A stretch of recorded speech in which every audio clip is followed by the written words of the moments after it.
आकाशात् पतितं तोयं यथा गच्छति सागरं सर्वे देवाः नमस्कारः केशवं प्रति गच्छति.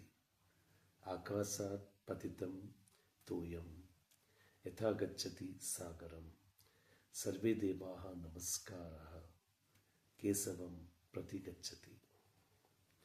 This particular Subhashitani, it highlights that when the sky, from the sky you get the rain accumulates into a stream, the stream accumulates into the river, and all the rivers they flow towards the ocean. Same way, it highlights that when you do salutations and prayers to any of the gods, all they go towards the Kesava, that is the Lord Vishnu. So, that is the one God, one world, and that is what it is.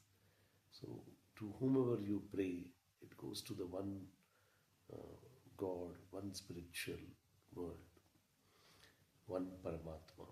That is what it is trying to highlight. Akasat patitam toyam yatha gacchati sagaram sarve deva namaskaraha kesavam prati gacchati. So all your salutations to the God goes to the one Atma, that is Paramatma. That is what is trying to highlight.